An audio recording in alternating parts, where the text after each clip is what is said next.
여러분 안녕하세요. 네. 네. 오늘도 예배 자리에 나오신 여러분 주님의 이름으로 환영하고 축복합니다. 오늘 날씨는 흐린데 되게 화기애애하시네요. 네.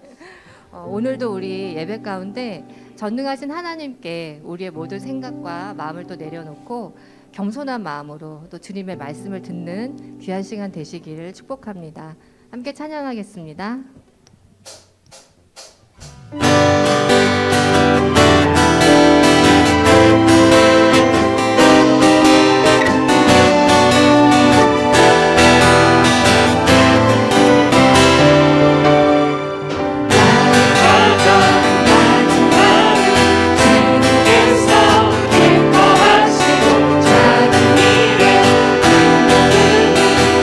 이게 하시는 동안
전능하신 나의 주 하나님은 능치 못하실 일 전혀 없네. 우리의 모든 간구도 우리의 모든 생각도 우리의 모든 꿈과 모든 소망도 신실하신 나의 주 하나님은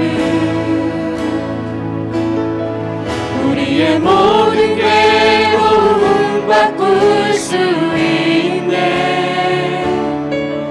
불가능한 일 행하시고 죽은 자를 일으키시니 그를 이길 자 아무도 없네. 주의 말씀을 지하여 깊은 곳에 등을 던져 오늘 그가 놀라운 일을 이루네.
하나님 감사합니다. 이 시간 우리가 함께 예배합니다. 어디에 있든지 하나님 앞에서 우리가 예배하려 할 때에 예배를 기뻐 받으시는 주님을 만나게 하여 주시고 당신과 함께 거하며 주께서 기뻐하시는 삶으로 한 걸음 나아갈 수 있는 우리가 될 수 있도록 인도하여 주시옵소서. 우리를 너무나 사랑하시는 예수님의 이름으로 기원하옵나이다. 아멘.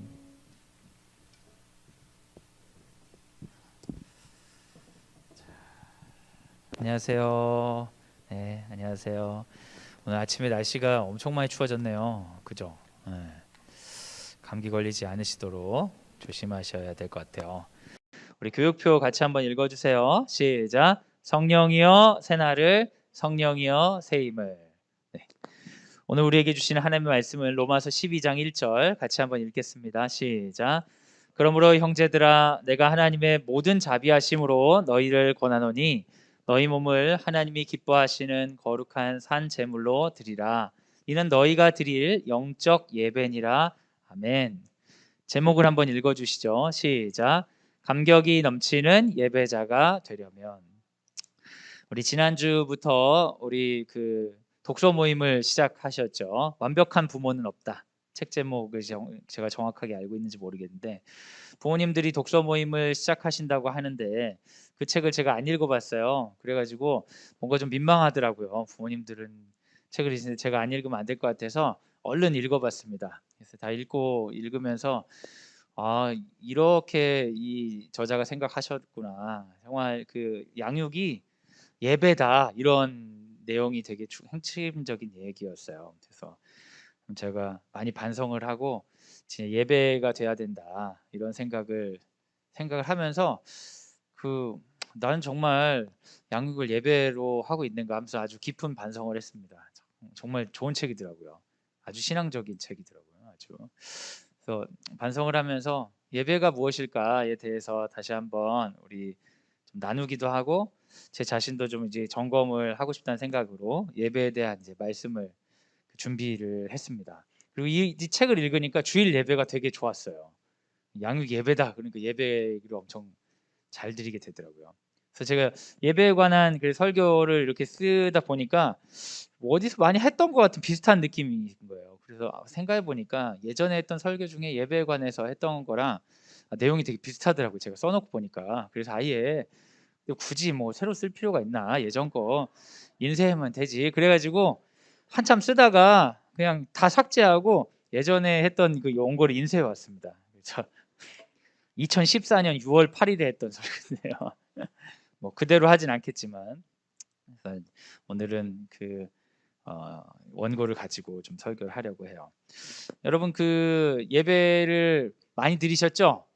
엄청 많이 드리셨을 것 같아요. 여기 기독교 학교를 보낼 정도로면 어마어마하게 예배를 많이 드리신 분들일 텐데 저도 어렸을 때부터 예배를 많이 드렸습니다. 근데 제 생애에 예배에 대한 문화 충격을 받았던 경험이 한 2번 정도 있습니다. 이게 젊은 청년 시절, 학생 시절이죠.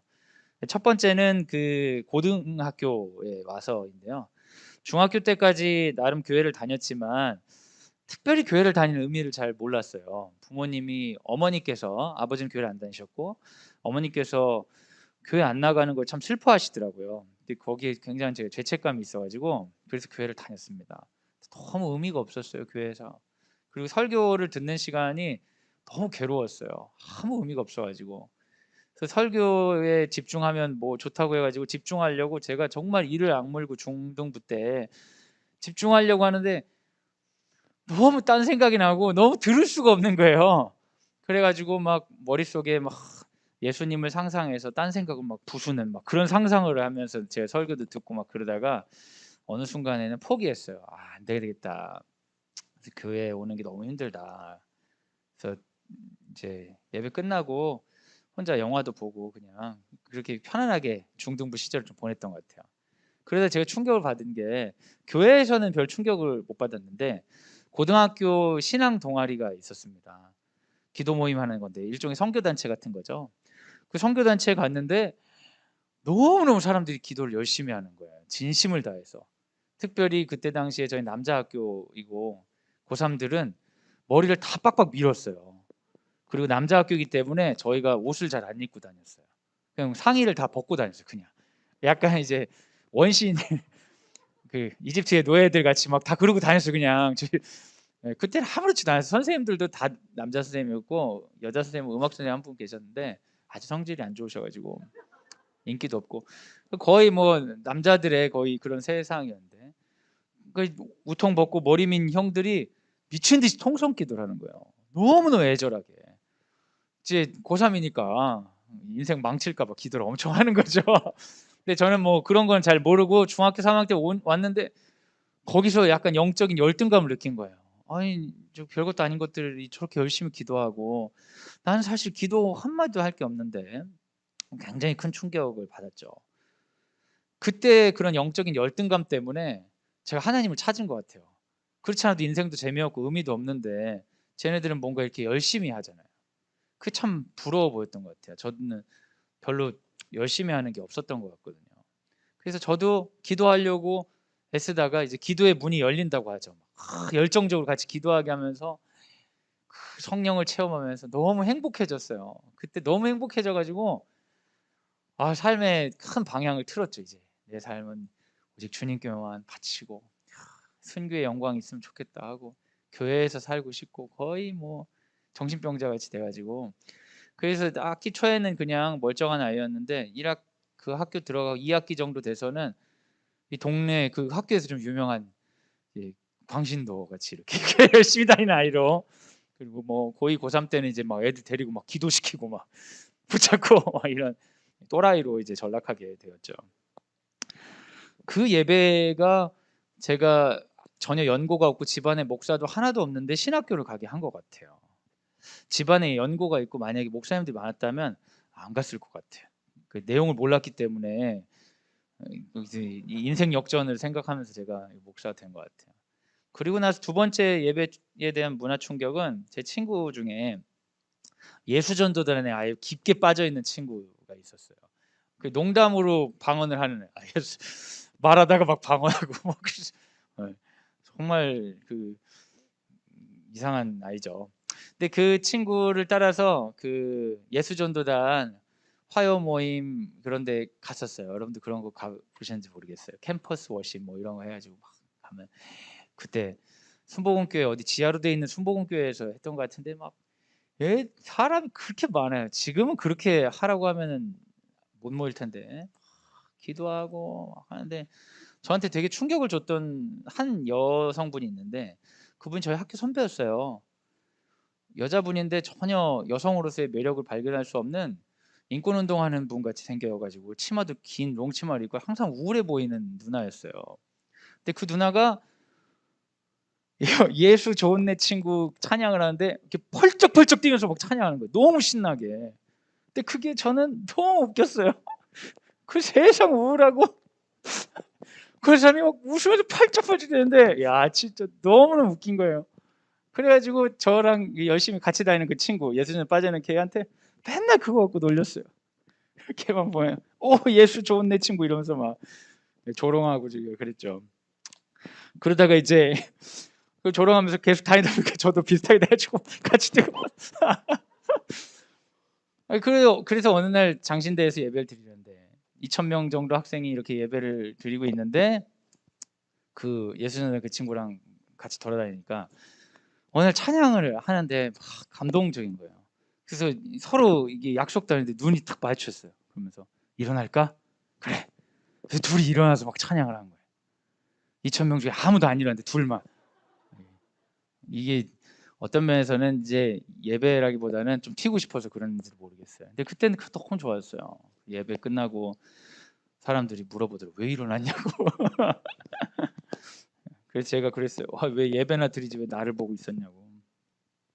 근데 여러분 그 예배라는 게 참 우리에게 반복적이고 좀 지루하고 평범하고 좀 그런 것이기도 하면서 사실은 중요한 변화는 또한 그 예배에서 일어난단 말이에요. 그 예배는 무엇이냐 이런 거에 대해서 같이 좀 얘기해 보려고 합니다. 여러분 예배는 보는 것이다 이런 표현들 들어보셨죠? 예배 본다. 근데 실제는 예배 보는 것이 아니라 드리는 것이다. 뭐 이렇게 고쳐야 된다. 뭐 이런 얘기도 많이 들으셨잖아요. 근데 제가 보기에는 예배는 보는 게 맞는 것 같아요. 왜냐면 예배 시간에 항상 우리는 보잖아요.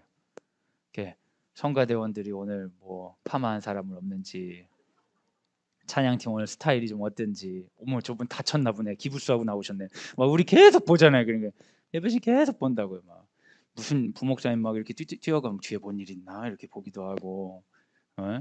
목사님도 엄청 보잖아요. 아이고 목사님이 머리를 뒤로 넘겼는데 앞으로 내리는 게 더 나은 것 같은데 막 이러고, 그죠? 이 가운 입는 분도 있지만 그 정장 입는 목사님 같은 경우는 목사님 넥타이가 어디서 샀는지 모르겠네. 뭐 이런 것도 보고 막 계속 본다는 말이에요. 머리 스타일 바꾸고 그러면 설교 끝나고 꼭 목사들이 얘기 한 마디씩 듣는 거예요. 어디서 했냐, 뭐 잘 어울린다, 어쩐다. 이게 말이 예배 시간은 보는 시간이 아니라고 하는데 계속 봅니다.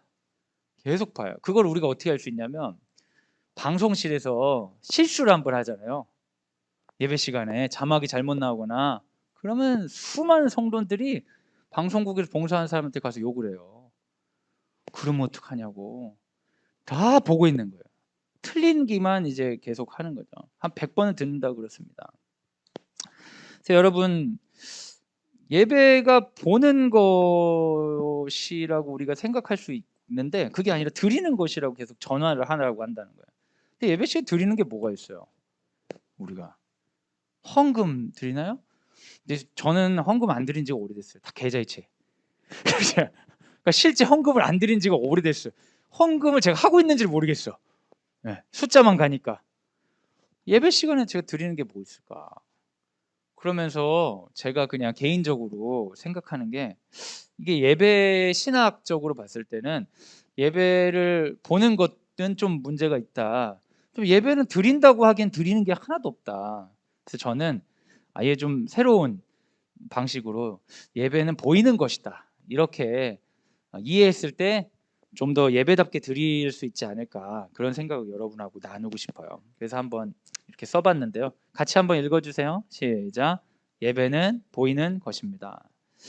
여러분, 그 예배의 형태는 무대 예술과 같죠. 앞이 무대고 여러분 관중 같잖아요. 조명도 이렇게 켜주시고 마이크도 있고요. 그래서 우리는 이러한 구조가 곧 메시지를 가지고 있는데, 구조는 이곳을 바라보는 형태가 될 수밖에 없습니다. 그런데 예배라는 것의 의미는 거꾸로입니다. 하나님을 모셔놓고 우리를 보이는 시간이죠. 우리가 하나님과 상관없이 하나님을 대리하는 어떠한 상징물들이나 상징적인 사람들을 바라보는 시간이 아니라 하나님이 우리를 보는 시간이 예배입니다. 그래서 예배는 뭔가를 보기 위해서 혹은 뭔가를 내가 드린다기보다는 지금 내 자신을 하나님이 보고 있다는 생각으로 하나님께 보이기 위해서 오는 것이 많죠. 우리 찬양팀이 찬양을 하셨는데 찬양팀을 열심히 보셨을까요? 사실 우리가 이 찬양팀은 인도를 하는 거고, 우리가 찬양을 한다는 것은 찬양팀이 선곡도 해주고 부를 때 그걸 함께 찬양하고 있는 내 자신을 하나님께 보이는 시간이죠. 그래서 찬양 시간에는 앞을 볼 필요가 없다. 눈을 감아도 되고, 그리고 하나님이 날 보시라고 보란 듯이 불러야 되는 게 진짜 찬양이죠. 여러분, 기도할 때, 누군가 기도할 때 열심히 기도를 들으시나요? 사실 하나님께서 우리에게 기도 시간을 통해서 요구하시는 것은 그 사람의 기도를 함께 따라가면서 읊조리며 하나님 앞에서 함께 그 기도를 드리는 것이 아닌가 싶습니다. 지금 제가 설교를 하고 있는데 여러분 이제 저를 보고 계시죠? 저를 보면서 어떤 생각을 하시는지 모르겠어요. 아유, 잘하는데? 영 아닌데? 뭐 약간 이런 생각들 하실 수도 있는 거죠. 근데 말씀을 듣는다는 경험은 하나님의 음성을 듣는 것처럼 경청하면서 내 내면에서 성령의 음성을 듣고 있는 나를 하나님께 보여주는 시간일 수 있습니다. 그래서 예배는 보는 것이 아니라 보여주는 시간이라고 믿을 때 엄청 은혜를 받는 거예요. 거꾸로 여러분, 뭔가를 보러 오시잖아요. 그러면 질 나쁜 예배를 견딜 수가 없어요. 여러분 중에 음악 전공하신 분들 있으면 찬양팀 때문에 그렇게 시험이 드는 거예요. 아우, 뭐 패션 잘 아시는 분이 있으면 이 옷 때문에 시험 드는 거예요. 아우, 정말 예배드리 와서 저게 뭐야? 막 이러네. 예? 저 같은 목사들은 누구 때문에 시험 들겠어요? 설교자들 때문에 시험에 드는 거예요. 저기 주석적으로 맞나? 은혜를 하나도 받을 수가 없는 거예요. 내가 보는 사람이 된 순간 은혜 받을 수 있는 가능성이 거의 없어집니다. 근데 보이기로 작정하잖아요. 예배당에 들어가 가지고 앉기만 해도 은혜 받을 수 있어요. 앉는 순간 하나님 저를 보세요. 그러면 한 주 동안 제가 하나님 앞에 보여드리지 않았었던 게 너무 많은 거예요. 그럼 회개할 일이 많죠. 하나님, 제가 당신이 나를 보시라고 이렇게 집중해 본 적이 있나요? 찬양할 때 하나님 저를 보세요. 그러면서 찬양하는 거예요. 말씀을 들을 때 그 말씀을 가지고 분석하고 뭐 그럴 필요 없이 하나님, 듣는 저를 보세요. 저는 하나님 갈망합니다. 그렇게 하면 할수록 정말 감격적인 예배자가 될 수 있는 것이죠. 다윗이 왕이 되었을 때 그 언약궤를 다윗성으로 옮기고 감격해서 예배를 드립니다. 너무 감격해서 예배를 드리다 보니까 이제 옷이 속옷이 보일 정도의 예배를 드렸다고 하죠. 근데 그걸 보고 미갈이 화를 내는 장면이 있어요. 거기에 대해 다윗이 말을 하는 건데요. 한 장 넘겨주시면 사무엘하 6장 21절 같이 한번 읽겠습니다. 시작. 다윗이 미갈에게 이르되 이는 여호와 앞에서 한 것이니라. 그가 내 아버지와 그의 온 집을 버리시고 나를 택하사 나를 여호와의 백성 이스라엘의 주권자로 삼으셨으니 내가 여호와 앞에서 뛰놀리라. 제가 예수전도단 다니는 그 친구와의 예배, 그리고 고등학교 때 예배를 보고 충격을 받았던 것은 이 사람들이 남의 눈치를 안 보는 게 너무 충격적이었어요. 그런데 사실 예배는 그런 거인 것 같아요. 여호와 앞에서 하는 것이죠. 다윗은 여호와 앞에서 했기 때문에 자신의 예배가 뭐가 잘못된지 모르겠어요. 근데 미갈은 여호와를 보지 않고 다윗만 봤기 때문에 그 흠잡을 게 많은 예배가 되는 것이죠. 여러분, 이번 주말에 교회를 가셨는지 모르겠어요. 교회 갔다가 예배드리고 오면서 흠잡을 걸 이렇게 한아름 가지고 오셨다면 여러분은 여러분 자신을 하나님께 보여드리러 간 것이 아니라 뭔가 여러분이 기대하는 예배라는 어떤 형태를 보고 싶어서 가신 것일 수 있죠. 그래서 너무나 실망해서 더 만족하기 위해서 또 다른 예배를 찾아야 되는 분인지 모르겠습니다. 근데 다윗은 그렇지 않았어요. 다윗은 여호와 보라고 뛰었습니다. 만족스러웠죠. 감사했죠. 충분했어요. 근데 미갈은 다윗 때문에 예배를 망쳐보는 것입니다. 그는 방관자에 불과했지 하나님 앞에 자신을 보여드리려고 하지 않았습니다. 제가 신학교를 다니던 시절에 예배 설교학 시간이라는 교 수업이 있었어요. 그때 전도사님이 질문했습니다. 학생을 다 전도사님이라고 신학교에서는 하죠. 어린이 예배나 설교에 관해서 예배학 혹은 설교학에서 어떻게 말하고 있습니까? 라고 질문을 했어요. 왜냐하면 전도사들은 사실은 어른 설교를 안 하기 때문에 설교학을 배우는 게 좀 확 와닿지가 않거든요. 근데 그때 교수님께서 뭐라고 얘기하셨냐면 어린이 사역은 예배 설교학에서 다루는 분야가 아닙니다. 어린이 사역을 다루는 분야를 기독교 교육이라고 합니다. 라고 하면서 딱 자르시더라고요. 어린이 예배하고 어른 예배는 다르다는 거예요. 여러분 그거 동의하세요? 동의 못 하시겠어요? 그러실 수도 있죠, 개인적으로는. 근데 신학적으로는 차이가 있어요. 왜냐하면 예배라는 것은 기본적으로 뭐냐면 하나님의 은혜에 감동한 사람들이 모여서 하나님을 찬양하는 거예요. 그러니까 예배의 기본 전제는 여기 앉아있는 모든 사람들이 주의 백성이고 주님의 구원에 감격했다는 게 전제입니다. 그러니까 내 자신을 보여드리기 위해서 나오는 게 전제예요. 그런데 어린이 예배, 청소년 예배는 주님께서 구원하신 것에 감격해서 모여있는 애들이 거의 없어요. 그러니까 예배학적으로 말하면 그건 예배가 아닌 거예요. 이건 뭐냐면 교육의 시간이에요. 기독교 교육의 시간. 그러다 보니까 어린이 예배하고 교육적 예배하고는 어떤 차이가 있냐면 교육적 예배는 볼거리를 준비해주고 예시들을 많이 보여주는 거예요. 그래서 교육적인 예배는 좀 재밌어야 돼요. 재미도 있고 흥미도 끌어야 되고 그 사람들 기호도 맞춰야 돼요. 근데 참 예배라고 하는 건 굳이 그럴 필요가 없는 거예요. 진짜 예배는 이 세상 가운데 내가 하나님 앞에 온전히 보여드리고 싶은데 그럴 수가 없잖아요. 여러분이 직장 생활 하시다가 갑자기 예수 좋은 내 친구 하면서 뛰고 그러면 얼마나 불편하겠어요. 여러 사람이 부적절하죠. 불편한 걸 넘어서서. 그런데 그런 시간을 갈망하고 찾아서 일주일에 한 번 하나님 앞에 자기 자신을 온전히 보여드리는 게 예배라면, 교육적인 예배는 그 사람들이 예배를 배우고 참여할 수 있도록 여러 가지 장치들을 가지고 있어야 된다는 것이죠. 저는 이런 신학적 구분이 설득력이 있다고 생각이 들었어요. 제가 그래서 저 언제가 얘기 드린 적이 있는데, 초등학생 할 때는 재밌게 하려고 엄청 노력을 많이 했어요. 설교 시간에 꼭 이게 성공할 때는, 너무 재밌게 성공할 때는 애들이 막 설교를 엄청 기다리고 막 그랬어요. 다시는 오지 못할 영광의 순간이죠. 제가 들었던 최고의 그 영광적인 칭찬은, 남자애 하나가 저한테 와가지고, 전도사님, 제가 그때 목사 한 수 받기 전이거든요. 전도사님 설교 듣기 전에 제 심장이 콩닥콩닥 뛰어요. 이런 얘기를 한 적이 있어요. 남자아이가. 남자아이라는 게 중요합니다, 여러분. 제가 그 얘기를 듣고 민망해가지고, 왜 심장에 문제가 있니? 되게 장난을 쳤어요. 근데 여러분, 이게 재밌게 하고 뭔가를 기대하게 하고 막 이런 게 있어야 예배가 승산이 있는 겁니다. 교육적 예배는.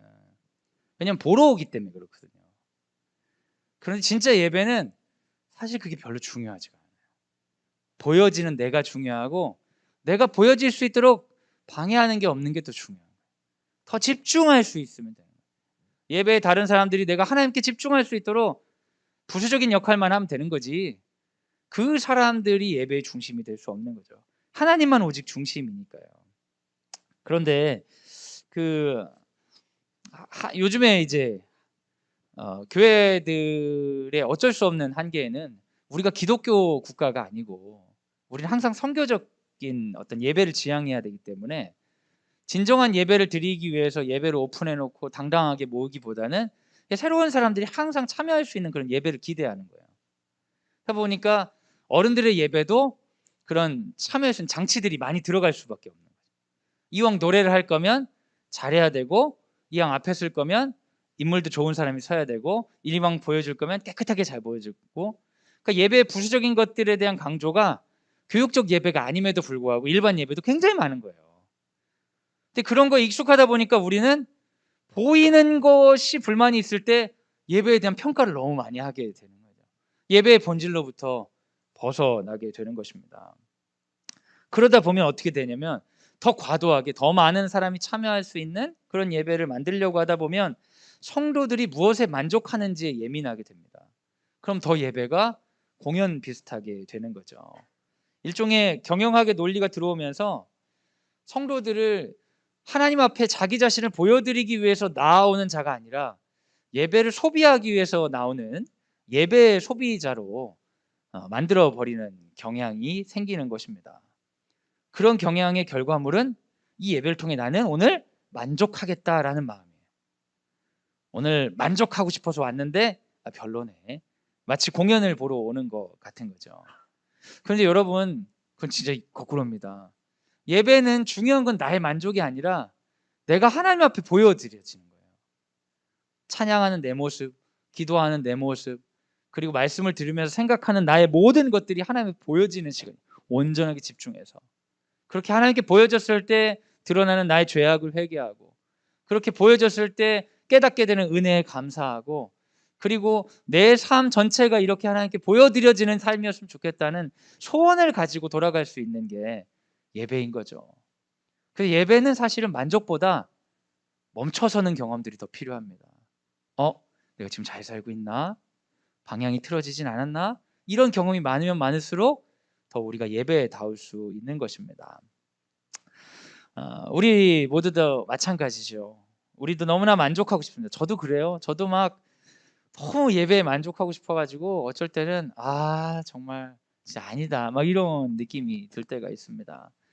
음악, 영상, 특히 이게 설교가 좋으면 예배가 너무나 좋다, 만족스럽다 이렇게 얘기하는데, 반대로 그런 것들이 안 좋으면 오늘 참 별로다 이런 느낌을 받는 거예요. 근데 저희 같은 설교자들은 어쩔 때는 이 오디션 프로그램에 나오는 것 같은 거예요. 설교할 때. 설교 끝나고 나면 이제 성도들이 얘기할 것 같아요. 오늘 설교 점수는요? 맨 처음 그러다 보면 설교자들은 성도들의 반응에 예민하게 되고 성도들의 반응을 이끌어내기 위해서 좀 더 과도한 시도를 하거나 아니면 본질에 접근하기보다는 본질보다 더 쉽게 반응할 수 있는 것으로 본질을 낮추거나 이렇게 되는 이제 문제가 생길 수가 있죠.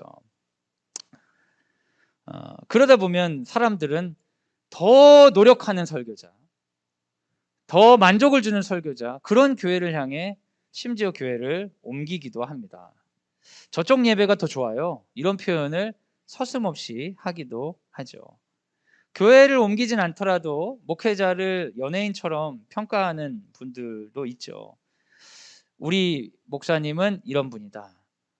저 이렇게 이런 식으로 자랑하는 거죠. 목사들도 이제 보이지 않는 등급이 있는 것이죠. 이쯤 되면 저는 이제 제가 몇 점 정도 될지 상당히 궁금하죠. 제가 이제 교회 요즘에 거의 설교를 잘 안 하는데 어쩌다가 설교를 하게 되면 이제 주보에 제 이름이 나올 때가 있어요. 김정일 목사. 그러면 어떤 분이 연락을 하세요. 설교한다고 너무 좋다는 거예요. 그러면 이제 기분이 좋죠, 제가. 근데 거꾸로도 있을 거 아니에요. 원래 좋다는 사람은 앞에서 얘기하고 싫다는 사람은 뒤에서 말하기 때문에 주보에 제 이름이 나왔는데 어떤 사람이 주보를 안 보고 왔다가 제가 설교단에 올라오는 거 보고 이럴 수도 있는 거잖아요. 그렇죠? 근데 여러분 그런 것 자체가 굉장히 우리 스스로가 예배를 소비하는 소비자로서의 자세를 가지게 된 거예요. 누가 설교자인 것도 중요할 수 있지만 더 중요한 건 내가 이 예배 자리로 나오면서 나는 하나님께 내 자신을 보여드리기 위해서 나왔느냐. 그게 더 중요하죠. 만약 여러분이 화요일 날 오면서 기독교 교육, 하나님 앞에서의 교육의 영역 가운데 하나님 나라를 이렇게 섬기는데 내 자신이 어떠한지를 보여드리기 위해서 이 자리에 나오신다면 오늘 찬양이 없고 설교가 없어도 그냥 이 시간 우리가 앉아있다만 가도 이 예배는 우리 변화시킬 겁니다.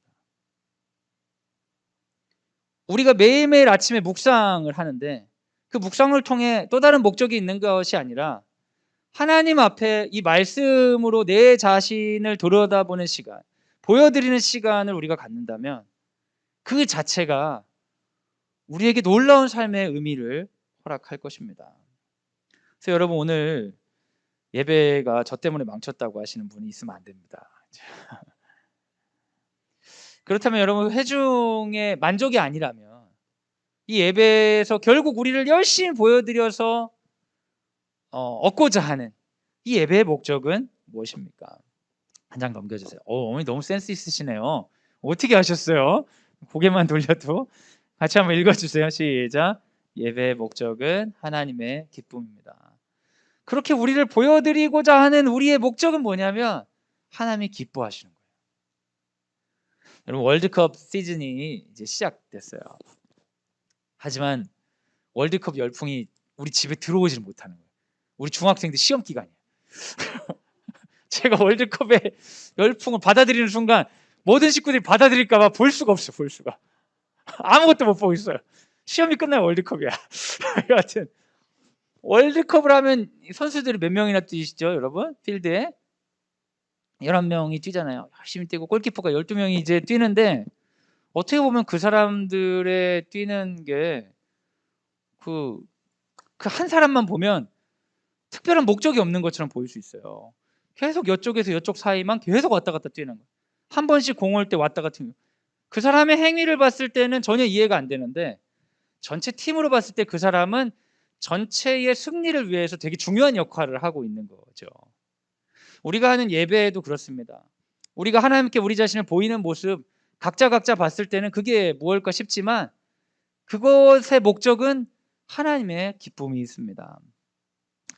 할아버지 할머니들이 손주들을 엄청 기뻐하죠. 너무너무 기뻐하는 거 알기 때문에 젊은 며느리들 중에 작전을 짜는 며느리들이 있대요. 이번에 할아버지가 뭐 갖고 싶다고 하면 이거 갖고 싶어요 라고 이야기해 작전을 짜는 거예요. 그래서 가가지고 할아버지가 그래 뭐 갖고 싶어. 그럼 이제 엄마가 작전대로 뭐 갖고 싶어요. 그러면 그래 사줄게 사주면서 할아버지가 아유 영악한 것 같으니라고 감히 뭘 갖고 싶다고 그래 그냥 하는 말 가지고 이런 분 있겠어요? 특별한 일 없으면 너무 좋아하는 거예요. 왜냐하면 좋아할 준비를 해놓고 있기 때문에 그런 거예요. 좋아할 준비를. 여러분 그게 마음 자세가 너무 중요해요. 제가 초등학생들하고 동아리 활동을 해요. 그 집단 상담을 하거든요. 집단 수다라는 이름으로. 작년에는 고학년들 데리고 독서 토론을 했는데 저학년들하고 독서 토론을 하기 싫어가지고 제가 집단 상담을 만들었어요. 상담한다고 하니까 신청자가 되게 적었다고 그러더라고요. 근데 집단 수다를 하는데 너무 재밌어요. 거의 실신을 해, 실신을. 수업 시간에. 애들 한 11명하고 저까 12명이서 계속 집단 상담 프로그램 돌리는데 참여하는 아이들이 처음에는 좀 의심하고 왔다가 너무 재밌는 거예요. 너무 재밌어가지고 그 다음 시간에는 쉬는 시간에 제가 들어가면 제발 수업 좀 시작하면 안 되겠냐고 그래요. 저를 붙잡고. 그러면 안 돼. 이 거룩한 쉬는 시간에 침범할 생각 하지 마. 아니, 그냥 좀 시작하자고요. 마음대로 애들이 막 달라들어요. 애들이 뭔가 이게 재밌어진 거예요. 근데 이게 분위기가 중요해. 이게 너무 재밌으니까 집단 상담 수업 시간이 되잖아요. 진짜 저도 너무 신기해. 애들이 문을 열면서부터 웃으면서 들어와. 이러면 좋아. 하나 재밌는 거 안 하는데 그 분위기가 그렇게 타니까 뭐 전혀 재밌지 않은 얘기를 해도 애들이 막 너무 좋아해요. 이해가 안 갈 정도예요. 여러분 그런 분위기가 좋아요. 중요해요. 가수의 콘서트를 이렇게 보러 가는 사람들이 가수가 뭔가 퍼포먼스를 엄청 해가지고 그걸 보고 이야 대단한데 이러는 게 아니라 이미 좋아할 준비를 막 마음 한가득 이 좋아하는 마음 표현하려고 한가득 들고 와가지고 등장만 했는데 아무것도 안 했어요. 그냥 걸어왔어 그냥. 그 사람들이 걸어오는 걸 보고 감탄하는 게 아니에요. 세상에 저렇게 멋있게 걸어오다니 장난 아니다. 이러면서 감탄하는 게 아니라 그냥 나오자마자 팍 하는 거예요. 마음의 준비가 다 돼 있다고요. 근데 하나님이 우리 예배에 대해 그런 거예요. 하나님께서 우리 예배를 받을 준비를 마음 끝까지 다 하고 계시는 거예요. 그래서 우리가 들어와서 보여드리기만 하면 기뻐하시는 거예요. 그러니까 여러분 이 예배는요 실패가 없어요. 여러분이 만족하지 못하실 수 있죠. 보기에 이상할 수는 있어요. 근데 하나님은 너무나 우리를 기뻐하실 준비를 하고 있기 때문에 우리 자신을 드러내면 무조건 성공입니다. 스바냐 3장 17절 같이 한번 읽겠습니다. 시작. 너의 하나님 여호와가 너희 가운데 계시니 그는 구원을 베푸실 전능자이시라. 그가 너로 말미암아 기쁨을 이기지 못하시며 너를 잠잠히 사랑하시며 너로 말미암아 즐거이 부르며 기뻐하시리라 하리라. 아멘. 하나님이 손주를 기다리는 할아버지 할머니처럼 콘서트장에 들어가는 팬들처럼 우리를 너무나 기뻐할 준비를 충분히 하셨다는 걸 여러분 신뢰하고 이 자리에 나오시기 바랍니다. 그럼 여러분 그게 너무나 감동이 되는 거예요. 우리는 일상생활을 하다 보면 하나님 잊고 살 때가 참 많거든요. 저는 목사인데도 그럴 때가 많아요. 이번 주일날 진짜 회개를 많이 했어요. 예배에 대해서 생각을 많이 하니까 회개할 일이 많더라고요. 내가 하나님 앞에서 나를 자신을 보여드려야 되는 걸 알면서도 다른 거 보느라 내가 중심이 돼서 다른 걸 보느라 주인 대신 하나님께서 나를 볼 수 있는 시간을 드리지 않은 거예요. 어쩌면 하나님은 우리 계속 보고 계시죠. 계속 보고 계신데 그분과 눈 맞추지 않는 거예요. 그분만 나를 보고 난 다른 거 보느라 정신 없는 거죠. 근데 내가 눈을 맞춰 보니까 그분이 계속해서 나를 보고 계셨던 거예요. 그럼 그때 느껴지는 감동이란 죄송한 마음, 고마운 마음, 여전히 내 삶이 지지받고 있고 그러한 잘못에도 불구하고 돌아설 수 있고 항상 날 바라보시고 기뻐하시는 날 구원하신 그 주님 때문에 용기 있게 도전할 수 있다는 삶과 존재에 대한 확신을 예배를 통해 다시 갖는 거죠. 죽어서 천국 가는 거 그것 때문에 협박받아가지고 다니는 게 아니라 오늘 우리 존재를 지지하시고 삶의 방향 도전할 수 있도록 용기를 주시는 그분과 함께 예배가 끝났을 때 다시 나갈 수 있는 거예요. 그때 나는 그분이 여전히 날 보고 계시기 때문에 내가 바라보던 시선을 바꾸고 내가 하던 행동을 고쳐 나갈 수 있는 거죠. 하나님의 뜻이 내 삶을 지배해야 하는 놀라운 경험이 예배 가운데 있는 것입니다. 사랑하는 여러분, 하나님은 우리 기뻐하실 준비가 충분히 되어 있으십니다. 아멘이십니까? 여러분 성경을 읽으시기 때문에 제가 하는 말이 거짓말이 아닌 거 아시죠? 나를 만족시켜 달라는 마음을 내려놓고 우리의 기쁨이 되신 하나님께 보란 듯이 주님 저의 삶을 통해 기뻐해 주시옵소서라고 예배하면 그 예배가 우리 삶을 정말 하나님 기뻐하신 삶으로 변화시킬 걸 믿습니다. 한 장, 그냥 뭐 그냥 같이 뭐 하나 해야 될 것 같아요. 장사라도 같이 한번 같이 읽어주시죠. 시작. 예배 시간은 영원합니다. 이러한 예배를 통해 결국에는 우리 예배가 구별된 예배가 너무나 중요하죠. 근데 구별된 예배만 드리고 나머지 삶과 따로 사는 게 아니라 이런 구별된 예배를 통해 우리 예배가 우리 삶 가운데 확장되는 것입니다. 우리 삶 가운데 그게 훈련이 되지 않고 준비가 되지 않기 때문에 예배 시간에 드리던 것들이 점점 확장되는 거예요. 그래서 예배 시간은 더 연장이 되는 거죠. 구별된 예배를 넘어선 삶으로의 예배가 구별된 예배 때문에 가능합니다. 이걸 이제 순진하게 예배는 삶이니까 예배 안 드려도 돼 이렇게 생각하실 필요는 없어요. 실제로 예배를 안 드리면서 예배를 드리기는 어렵거든요. 구별된 예배가 삶의 예배를 가능하게 합니다. 예배 드릴 때 엄청 천사 같은 분들, 예배 끝날 때 악마같이 되는 경우도 여러분 있죠. 전 되게 그 기억나는 장면이 있는데 저를 그렇게 혹하게 만들어서 이렇게 신학교까지 가게 한 선교단체가 중창단이었어요. 고등학교 중창단이었는데 그때 우리가 그 찬양을 하기 전에 여러 선배들 후배들 다 모였어요. 그때 저한테 기도를 하라고 하더라고요. 그래서 제가 기도할 때 하나님 우리가 하나 되게 하여 주시고 항상 그런 기도를 하잖아요. 분열되지 않게 하여 주시고 연습 마칠 때까지 영광 돌리게 하여 주옵소서. 다 같이 아멘 하고 연습해서 엄청 싸우는 거예요. 엄청. 그러니까 우리가 기도할 때는 착각하는 거예요. 일정한 시간 기도하는 그 시간에 싸우는 사람 없어요. 다 같이 기도하겠습니다. 하는데 그때만 안 싸운다고요. 아멘 하고 그거는 끝났는데 그거는 끝났어. 그리고 나서 이제 다시 자 종교적인 거 끝났고 진짜로 들어와서 하고 막 싸우는 거죠. 근데 사실 하나님이 기뻐하시는 예배라는 건 하나님 앞에 나를 보여드리는 구별된 시간을 통해 하나님께서 원하시는 건 내 삶의 전반적인 것에 주인이 되길 원하시는 거예요. 특정한 시간을 협박해서 빼앗는 하나님이 아니라 우리의 모든 삶의 주인이 되시고 함께 눈을 맞추고 살기 원하시는 주님이십니다. 청소년들 중에 제 예배 제가 함께 참여할 때 보면 스마트폰을 예배 시간 내내 하는 애들이 있어요. 계속해. 그 예배 끝나고 엄마한테 얘기하는 거야. 나 예배 드렸다고. 근데 이러한 생각들, 특정 시간을 견디고 참으면 그게 예배라고 생각하는 것은 어떻게 보면 우리를 기뻐할 준비를 하시고 우리에게 구원을 주신 하나님께는 굉장히 모욕적인 태도일 수밖에 없습니다. 우리가 구별된 예배는 너무나 중요하지만 이 구별된 예배는 결국 우리 삶이 하나님께 보여지는 삶이 되는 연습을 하기 위한 자리인 거죠. 그래서 우리는 하나님께 보여드리는 예배를 통해 하나님께 보여주는 삶으로 살아야 합니다. 그리고 그 삶이 하나님의 기쁨이 될 때 삶이 예배가 되는 경험을 하는 것이죠.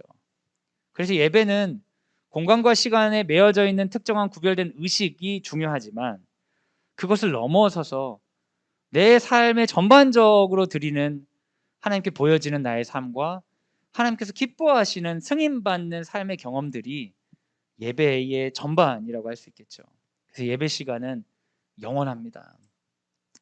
오늘 말씀 로마서 12장 1절을 한번 읽겠습니다. 시작. 그러므로 형제들아 내가 하나님의 모든 자비하심으로 너희를 권하노니 너희 몸을 하나님이 기뻐하시는 거룩한 산 제물로 드리라. 이는 너희가 드릴 영적 예배니라. 예배는 결국 우리의 삶을 우리의 몸을 전체를 드리는 것입니다. 전체를 드린다는 것은 매 순간의 삶이 하나님께 보여드리는 삶이 되고 매 순간의 삶 가운데 하나님의 기쁨을 승인받으면서 사는 것이지요. 너무 감동적인 멘트인 것 같아요. 제 아들이 제 앞에서 아빠 너무 사랑합니다 이렇게 얘기하고 뒤에서 친구들하고 제 욕을 한다면 얼마나 짜증이 나겠습니까? 근데 우리가 예배를 그렇게 드리는 거예요. 와가지고 잘 보여드리는 것처럼 하고 뒤돌아서는 상관없는 것처럼 살고.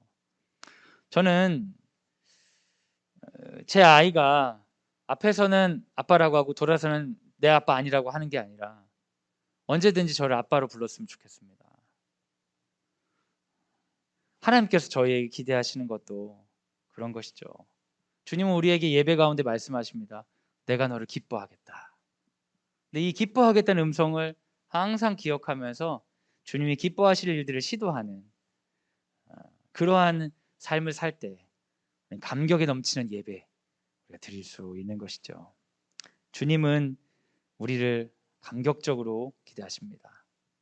너의 몸, 너의 전부를 제물로 바쳐라. 주님은 요구하십니다. 사랑하는 여러분, 우리 삶이 하나님의 기쁨이 되기를 원합니다. 아멘이시죠? 네. 죄를 저지를 수도 있고 문제를 일으킬 수도 있습니다.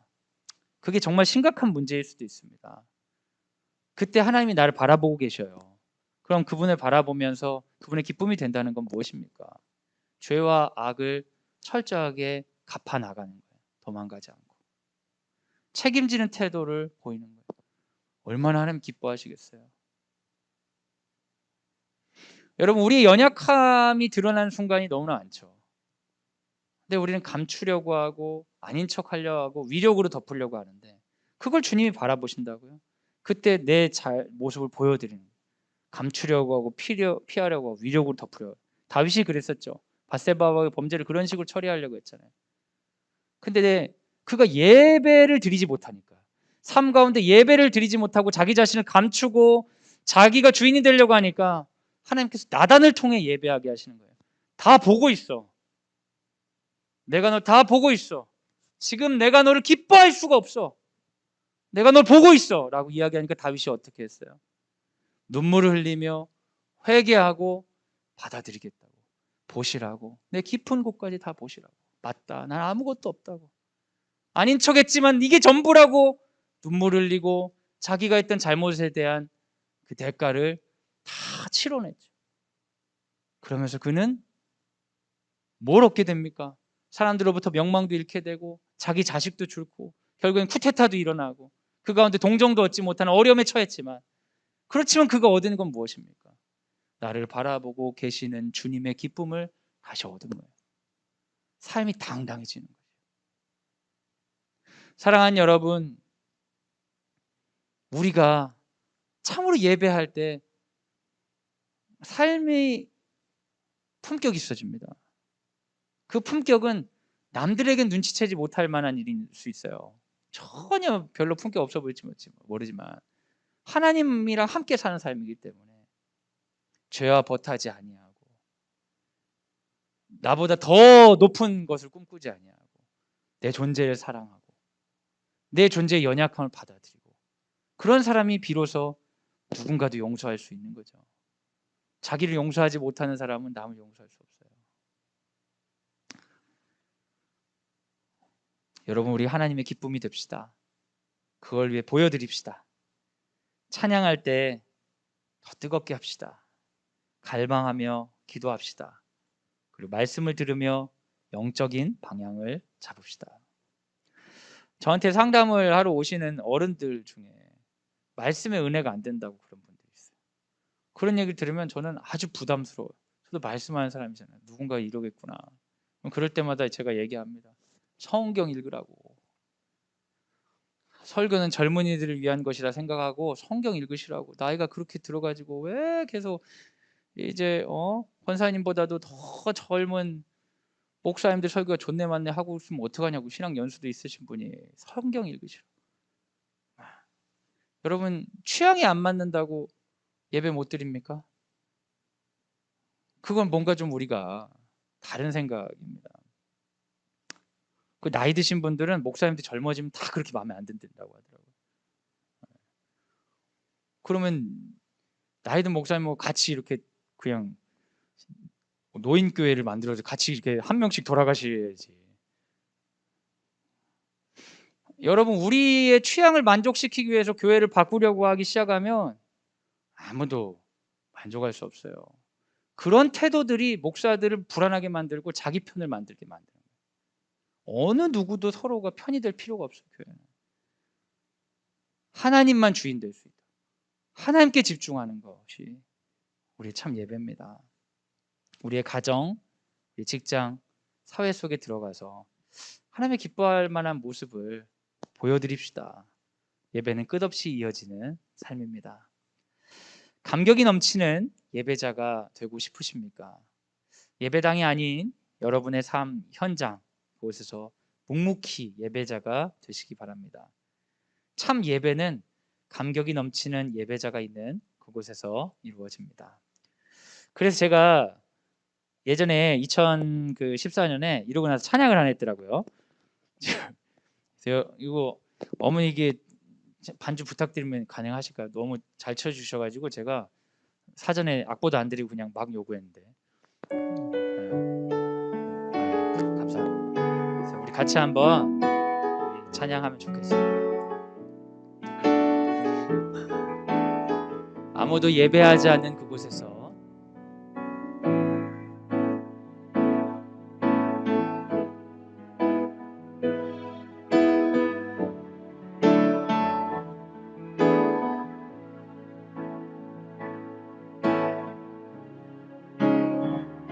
찬양하지 않는 그곳에서 나 주를 찬양하리라. 누구도 헌신하지 않는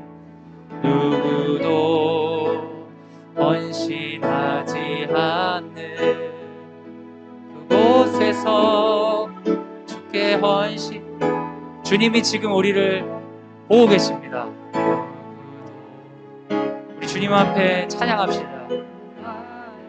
주님 나를 보시옵소서. 증거하리라. 내가 밟는 모든 땅, 내가 밟는 모든 땅, 주를 예배하게 하소서. 주의 보혈로 덮어지게 하소서. 내가 손이고 주의 거룩한 곳 되게 하소서.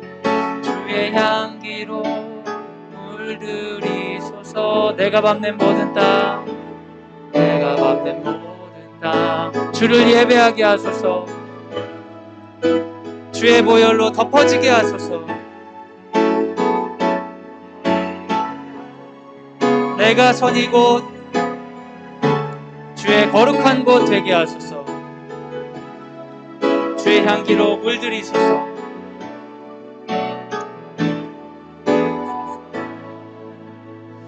사랑하는 여러분, 이 시간 우리가 함께 말씀을 듣고 또한 찬양을 했습니다. 말씀을 듣는 우리 자신을 하나님께서 바라보십니다. 바라보시면서 우리 가운데 연약하고 부족한 것들을 방향을 잡으려는 그 씨름과 투쟁들을 기뻐하십니다. 우리가 이 시간 찬양했습니다. 찬양하는 우리를 보시고 연약하지만 예배자가 되겠다는 우리의 결단을 기뻐하십니다. 그래, 같이 해보자. 손잡기를 소원하십니다. 그리고 이 시간 우리가 함께 기도하기 원합니다. 하나님께 예배 회복을 부르짖으면서도 진정한 예배의 주인 되시고 관중 되시는 하나님을 무시하는 우리의 연약함을 용서해 달라고 기도하기 원합니다. 하나님의 기쁨을 망각하고 나의 기쁨과 만족을 위해서 감히 예배에 우리의 욕망을 투영했던 우리를 불쌍히 여겨달라고 기도하기 원합니다. 정해진 시간에 예배를 드렸다고 삶의 예배를 무시하고 하나님을 홀대한 우리를 용서해달라고 기도하기 원합니다. 하나님, 우리의 예배를 회복하여 주옵소서. 참 예배자 되게 하여 주옵소서.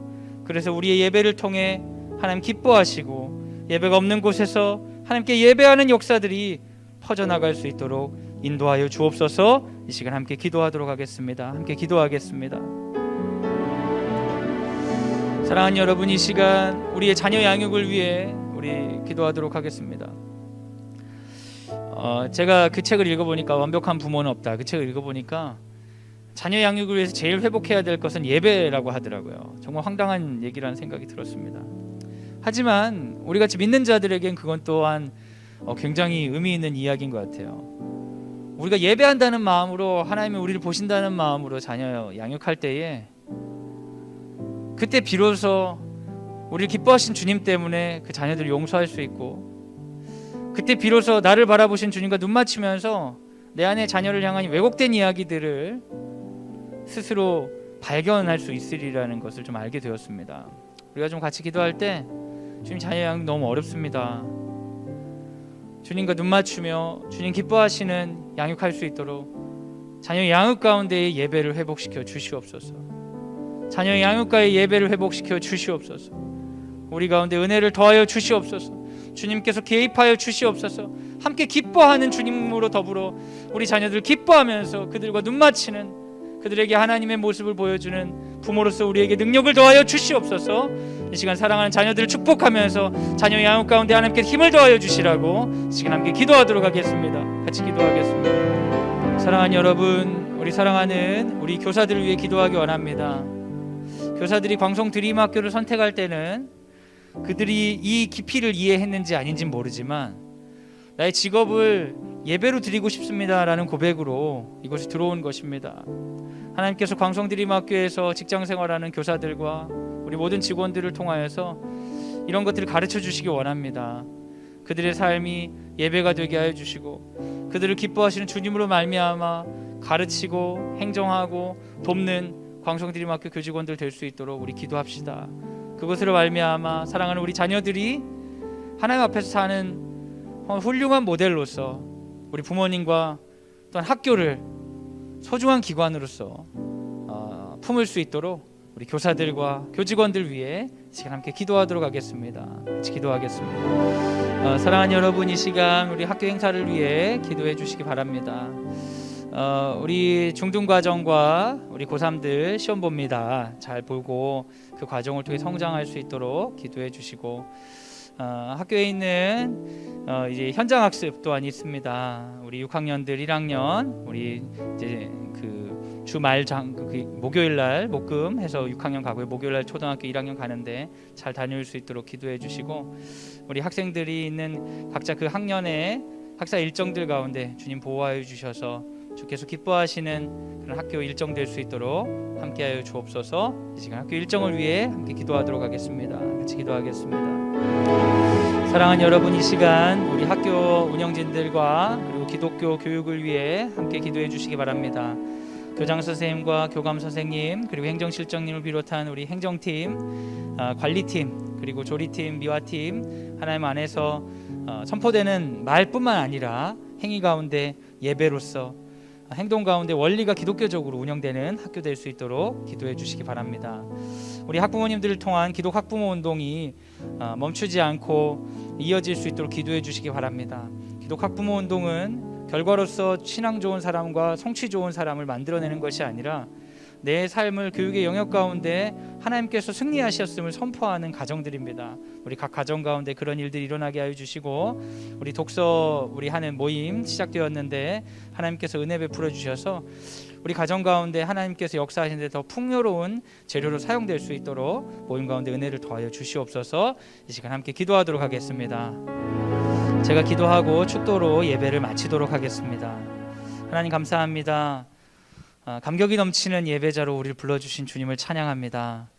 우리가 감격이 넘치는 이유는 감격이 넘칠 만한 예배의 요소들이 이곳에 있기 때문이 아닙니다.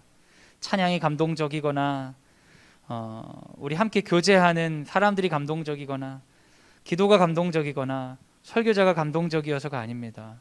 우리를 기뻐할 준비를 하고 계시는 당신이 너무나 감동적입니다. 우리의 부족함에도 불구하고 우리를 보여드렸을 때에 안타까워하시고 기뻐하시면서 우리와 여전히 동행하시기를 결정하시는 당신이 너무나 감격스럽기 때문에 우린 감격스러운 예배자가 될 수 있습니다. 주님, 구별된 예배에서 감격을 누리게 하시는 은혜를 넘어서 삶 가운데 나를 바라보시는 주님 앞에 내 자신을 드림으로 보여드림으로 주님의 기뻐하심을 확인하고 감격하는 삶 가운데 예배하는 우리가 될 수 있도록 인도하여 주시옵소서. 이제는 예수 그리스도의 은혜와 하나님의 사랑과 성령의 교통하심이 주의 말씀을 듣고 감격스러운 예배자로 부르신 주님 앞에 아멘으로 응답하여 내 삶을 드리겠습니다, 받아 주옵소서 고백하는 사랑하는 광성드림학교 모든 식구들 위해 지금부터 영원까지 함께 하시기를 간절히 축원하옵나이다. 아멘.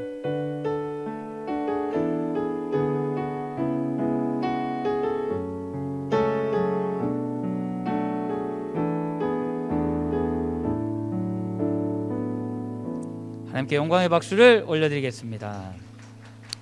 제가 설교하다가 아까 막 목사님 설교에 대한 불만 얘기했는데 그건 어떤 특정 목사님 얘기한 게 아니라 제가 그런 얘기를 여러 번을 들었다는 얘기예요. 여러 상황에서. 그러니까 혹시 오해 없으시길 부탁드립니다.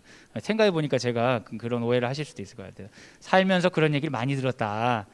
교회 목사님에게 불만을 표현하는 분들이 많았더라라는 얘기죠. 주차 잘 부탁드리고요. 차량 이동 주차 잘 부탁드리고요. 잘 지내시고 우리 중학교 어머니들 파이팅 하세요. 우리 애들 시험 보는데 분명히 시험 기간인데 애는 왜 이러지? 그런 생각이 드실 수 있죠.